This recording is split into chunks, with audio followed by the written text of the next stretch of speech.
International Mother Language Day, IMLD, 2021 has been celebrated at the UN headquarters. The event was co-organized by the permanent missions of Bangladesh, Brazil, Canada, Egypt, Jordan, Lithuania and New Zealand to the UN. Organized for the 5th consecutive year, the event was also co-sponsored by the UN Secretariat and the UNESCO. Due to the COVID-19 related restrictions, the event was held virtually and was telecast at the UN Web TV. The President of the General Assembly Mr. Volkan Bozkir attended the event and delivered his remarks. Along with the permanent representatives of the co-organizing countries, the UN Coordinator for Multilingualism and the Under-Secretary-General of the UN Department of Global Communications shared their thoughts. So this tendency, this movement in Canada is growing. This linguistic diversity is a reflection of who we are becoming as a society, which is increasingly diverse, increasingly multilingual, and increasingly multicultural. We see this as a matter of strength. Indeed, it's a key feature of our identity. It's a vital component, as our Prime Minister has said, of our national fabric. A pre-recorded video statement from Director General UNESCO and a message from the Mayor of New York was presented during the event. The permanent representative of Portugal in his capacity of the chair of the Group of Friends on Spanish Language also spoke at the event. The permanent representative, PR, of Bangladesh to the UN Ambassador Rabab Fatima made the welcome remarks and moderated the event. UNESCO of the 21st of February as International Mother Language Day in 1999 and eventually endorsed by the UN General Assembly in 2000.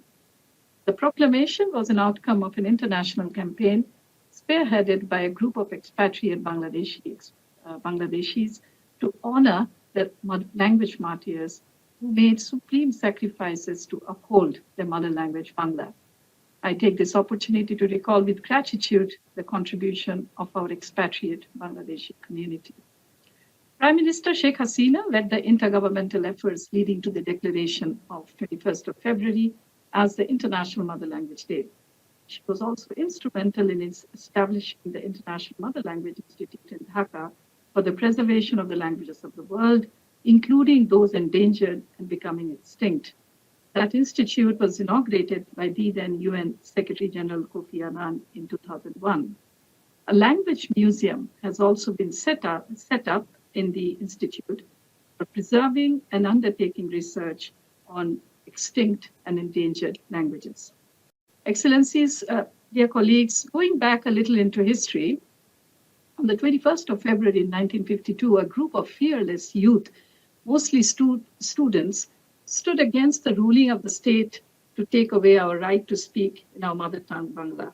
Many of those protesters that day took bullets to uphold the cause and their right to the language. Their sacrifice eventually led to Bangla being given the status of state language. In Bangladesh, we observe the day as Shohid Dibosh, Language Martyrs Day, which is integrally linked to our identity and movement for independence. I pay my humble homage to the language martyrs. Our founding father, Bangabandhu Sheikh Mujibur Rahman, had led the language movement in 1952 and subsequently rallied the nation to the War of Independence. And I pay my profound tribute to him. In September of 1974, as the leader of newly independent Bangladesh, he addressed the UN General Assembly in Bangla. That was the first time Bangla was spoken at the United Nations. Bangla is now the 8th largest speaking language that is spoken around the world globally. The President of the UN General Assembly Volkan Bozkir in his address thanked Bangladesh Permanent Mission for leading the observance of IMLD in the UN. He and other speakers acknowledged Bangladesh's distinct role in the proclamation of International Mother Language Day by the UN and also lauded Bangladesh for its leadership in promoting mother language and multilingualism globally. And to preserve and protect those identities.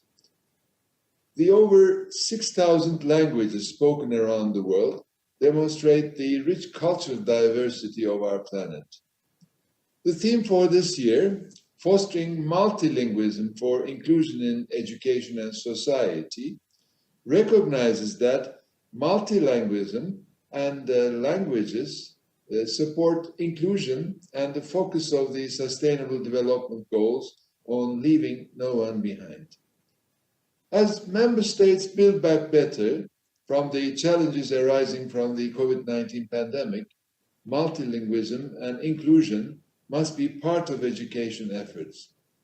Today, only a few hundred languages have genuinely been given a place in education systems.